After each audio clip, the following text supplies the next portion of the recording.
back to our English First Additional Language Lessons by Memblituri. I hope that you've been tackling exams very well and you've been preparing across all the subjects. So today's segment is going to be relatively short. I'm going to take you through creative writing, which is paper 3. I'm going to take you guys through the types of essays and so forth. But initially starting with, before you can even start to write an essay, you need to determine the kind of essay that you're going to write. So it is important to know the types of essays in order to tackle topics accordingly. Remember, creative writing weighs a lot of marks, right? It's 100 marks. So if you want to do exceptionally well in English, if you are aiming for that distinction, you must ensure that your writing is actually intact. And writing is a skill that needs to be honed and need to be cultivated through practice. So one of the important things that you should do is to proofread your own work, to check your spelling errors, your concord, language usage, and so forth. Now, in grade 12, you can't afford to write a plain essay that is scanty, that doesn't, it's not even intriguing, right? So the use of idiomatic expressions is also important to beef up your narrative or to beef up your argument when writing essays. So before you can even go to write your paper 3 in this upcoming examination, ensure that you go through the usage of proverbs as well as idiomatic expressions that which you are going to use to intensify your essay. Now, I'm going to start first by going through the types of essays. I've got 5 here. And normally in the question paper, examiners do cover all the 5 types of essays. So hence I say it is important to note the kind of essay that you're going to write based on the topic that you have chosen, right? I'm going to start with the most, I would say the easiest type of essay is a narrative essay. A narrative essay is simply you're telling a story. And in most cases, when you tell a story in a past tense because you create events that have already happened. It's easier to narrate using a past tense rather than using a future tense or even a present tense. And what is also important to note is that when you write your essays, ensure that you adhere to the same tense. Let's say, for an example, I chose a topic that say, the day I saw red, right? I'm going to create a story based on the topic that what really happened on that day. What is it that that was so bad that happened that day that I literally saw red? It means that I came across problems or I experienced something very painful, right? Now, if I were to narrate a story based on that topic, I will definitely use the past tense. And when I talk about past tense, I talk about simple past tense. Instead of saying we were going, you say we went to. So it helps you to have plain sentences that, and also you avoid grammatically fragmented sentences if you adhere to the same tense. So the easiest form of essay, if you want to collect marks, narrate, tell a story. If you don't want to narrate, you can discuss. It's what you call the discussive essay, the second one. Now, in a discussive essay, that's where you're going to weigh in both the negative and the positive aspects of the topic. Now, you need to be careful when you choose a topic based on a discussive essay that you must not now find yourself maybe discussing only the negatives without weighing in also the positive, because there must be you must strike a balance between both negative and positive aspects of the topic. And then the third type of an essay that we have is what you call a reflective essay. Reflective essay, in most cases, you use the personal pronoun I because you are reflecting on your own experience, right? So it's quite relatively, I would say, it can be linked to a narrative. But here, specifically, you're talking about yourself, your own experience. So it's centered around the personal pronoun I. You reflect on an experience that or something that you have experienced. And then we have what you call persuasive, or sometimes they call it an argumentative essay. That is where the examiner will give you a topic and then they say, do you agree? So you either say, yes, I agree, or you say, no, I disagree. And then when you agree, you must adhere to that side. You must not only find yourself vacillating between agreeing and disagreeing. You need to adhere to the one side of the topic to say, I totally agree with the topic. From the introduction to the body up until the conclusion, you must agree, must not find yourself now confusing yourself. And then the last one, which is a pictorial essay, that which I will never advise learners to write an essay based on an image. And I've got my reasons for that, especially those who are doing English as their first additional language. It is just a stick to narrating is the easiest form of an essay. Now, pictorial essay, The examiner will give you pictures, and then you give yourself a topic based on the picture, and then it's up to you what type of an essay you're going to write. So in essence, it means that when you get into paper 3, you choose a topic. After choosing a topic, before choosing a topic, you need to get into that exam center knowing exactly where your strength lies. If you are strong in arguing, then target topics that talk about argumentative essay. If you're strong in narrating, which is the best, easiest essay to collect marks, narrate, tell a story. I'm going to do a second segment where I'm going to focus primarily on narrative essay. I'm going to give you tips on how to write a good story. All right. Now, the following steps that I'm going to take you through now, it's the importance, I would say, important aspect of writing an essay. When you write an essay, we know the topic. You write the topic at the beginning, that what topic 1.6, the day I saw red. But you can't start your introduction by saying, the day I saw red. Who's going to read that essay? Already is boring. Now, your introduction must have attention getter. It must be intriguing, right? Don't use the topic in your introduction. Rather, in your introduction, you state the problem based on the topic. If you are arguing, if let's say you are arguing against the use of cell phones in schools, you can say maybe statistics show that 80 to 60% of the learners seem to be distracted when using cell phones in classes. Already you gave us a statistics, right? You didn't start with say, yes, I agree with the topic because it is good when you write and it's not, it's bad to use a cell phone whilst in class. We know the topic. Attack the topic in a creative manner. That is why paper 3 is called creative writing. So it's either you state the problem associated with the topic, you bridge or the transitional sentences, and then a thesis statement always at the end. What am I talking about when I talk about bridging or having a transitional sentence?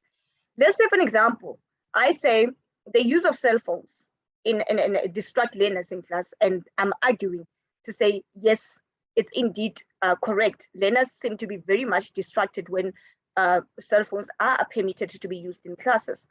Now, in my introduction, remember here we're only dealing with the introductory part of an essay. I'm not yet in the body part. In my introduction, I came up with a statistics, which is a statement problem, to say statistics indicated that 70 to 80% of learners seem to be distracted in class when using cell phones. Now I'm going to bridge the gap between what the problem to what I'm going to now connect the problem to the topic. It is therefore evident that the use of cell phone in class is destructive. You see, when I say it is therefore evident, what did I do? It's a transitional sentence. I'm bridging the gap. I'm combining, I'm marrying, I'm fusing in the ideas. Now, in your introduction is very much beautiful. I've got a statement, I've got a statement problem, and I've got a bridging sentence that helps to support the topic. Now, even as a marker, I would say this is a very good essay by just reading an introduction. And then remember that for you to have a good essay, it is important to ensure that you've got a very strong introduction. Your introduction must be very, very strong. Now, ways to start your introduction. Provide some interesting background about the topic in the form of a general statement. This is exactly what I've just said, right? And then use a thought-provoking. You may use statistics, you may use quotation to open up your essay. You may use even an idiom to open up your essay. Remember, I'm going to repeat what I said earlier on. I said the topic is that the use of cell phones distract learners in class, and I'm arguing to say I support the statement. And I started by, I didn't say, yes, the use of cell phone is important. No. What did I say? Statistics indicate that learners seem to be distracted when using cell phones in class. I came up with a problem, right? And then it's also I also came up with a bridging sentence that is now going to fuse in the problem, right? I'm going to fuse in the problem with the statement, which is the topic, né? And then state a surprising fact or a puzzling statement. Now, when we talk about a surprising fact or a puzzling statement, especially those who like to argue or discuss, a puzzling statement may be in a form of a rhetorical question. Remember, rhetorical questions are questions that are used not to, that you are seeking an answer, but it's a question that is actually thought-provoking, so that somebody might start to think more about the topic, right? They may start to delve deeper into the nitty-gritties, or even the fact of the topic. So ensure that your introduction is very, very strong. I'm going to go now into the body, or the synthesis of, if not the body of the parts of a thesis statement. Remember that an essay consists of a body of paragraphs. Each and every paragraph, it might present a new idea based on the topic. Remember, you must not deviate from the topic. Always you must adhere to your storyline when writing. Hence, I said writing is a skill that needs to be honed every day. You need also to proofread your own writing.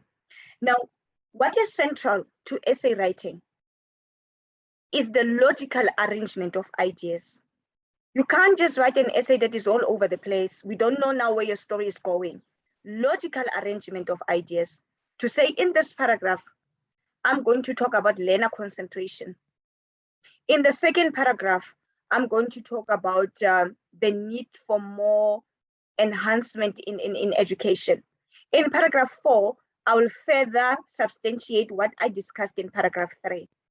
That is the planning. That is why planning is important, and a lot of you dodge that part of planning. So it is important to have a mind map where you set and plan your essay, the structure of your essay, and then you arrange all the facts accordingly so that they flow. Your essay must flow. As a teacher, I'm reading your essay, I must not get confused to say, but then what are you talking about? Where are we now? Are we still in the topic, or did you come up with another topic?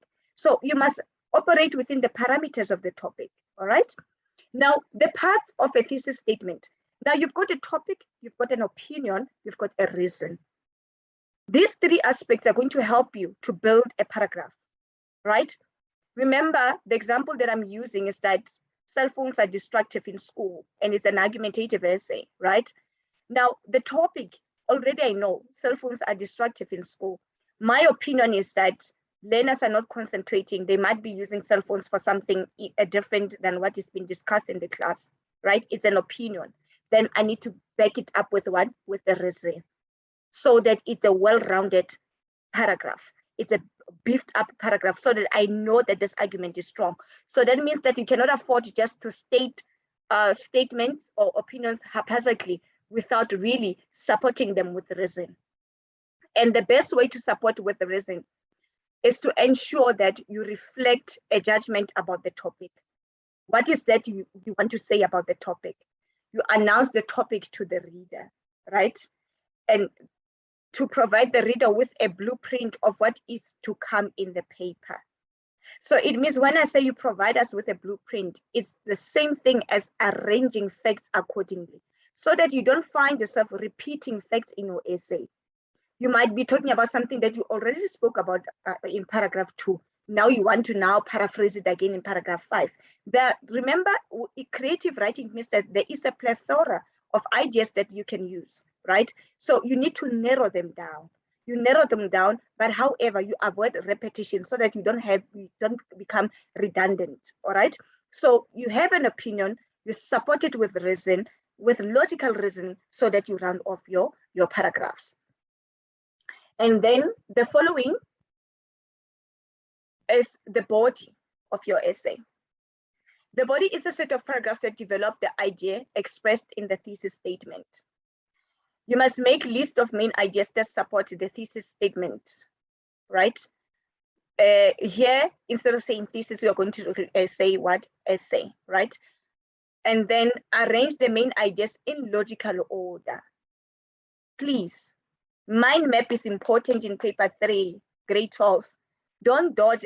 A lot of you want to write an essay, and immediately after writing an essay, you go back to doing a mind map. It's like building a house, then you want to start with the roof. You need to start with the foundation. Mind map is important. You can just have a circle and have concepts inside that circle, and then you divide them into paragraphs so that you avoid repetition of ideas. And then order the details within each paragraph in a logical way. Each body paragraph may end with a concluding sentence.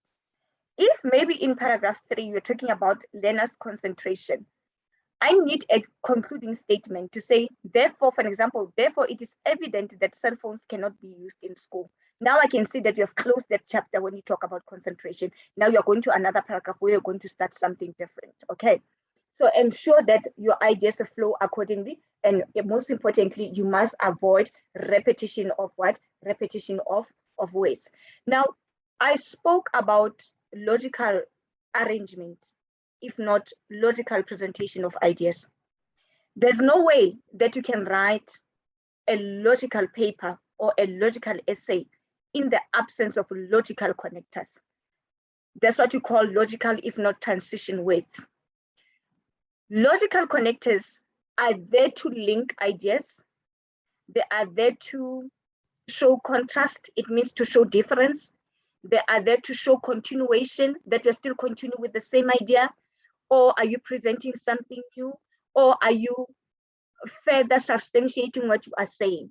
So in grade 12, I expect you to use logical connectors. Remember, you're going to university next year. You'll be writing assignment, and there's no way that you can write an assignment without a logical connector, especially if you're presenting a concept that which you might be agreeing with or arguing against. So logical connectors are central to the writing process. What do I mean? Words such as however, nevertheless, in other words, in essence, in conclusion, or in contrast. When you say in contrast, it means you want to show the difference. The use of cell phones in school is problematic. Learners are not concentrating. However, contrary to what people believe, contrary to what others believe, cell phones can also play a major role in contributing towards learners maybe pass rate and so forth, because we can also offer teaching through online teaching. I have a logical connector, nevertheless, and contrary, to show that I'm representing two contrasting ideas. So it is important to note that the use of logical, whether you are narrating, whether you are arguing, whether you are reflecting, your essay must have those logical connectors. Now, to run off today's this short segment is that you need to know the type of essay that you're going to write.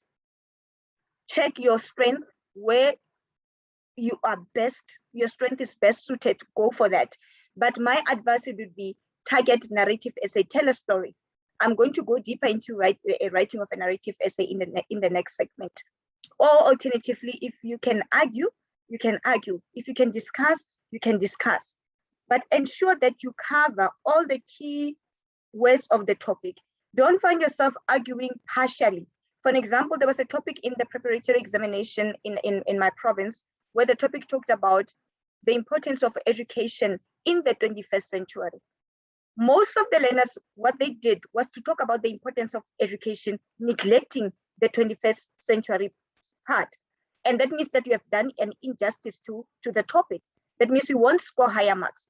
But ensure that all the components of the topic are well responded to in your essay. That is why we say planning is important. Start with your mind map, include all those concepts in your mind map, divide them into paragraphs and arguments.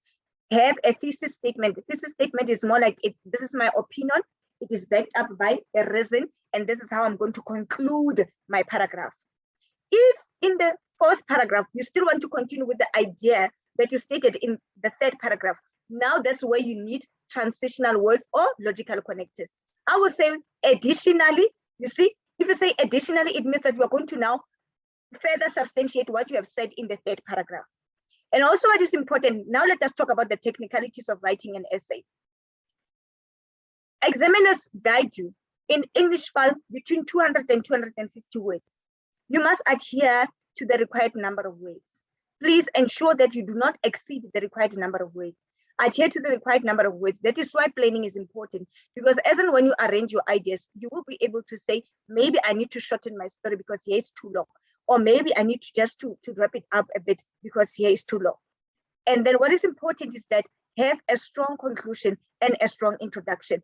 I talked about an introduction in greater length when I started this segment, that you cannot start in grade 12, you start an essay with a topic. You know the topic. Start with an eye-catching, if not an intriguing statement. It might be a proverb, it might be an idiom, it might be a fact, and then support that with a reason, and then connect that now to your topic. Now, in the second segment, we are going to do this very much practically, where now I'm going to show you how to write specifically narrative essay, because it is the easiest form of essay. Thank you.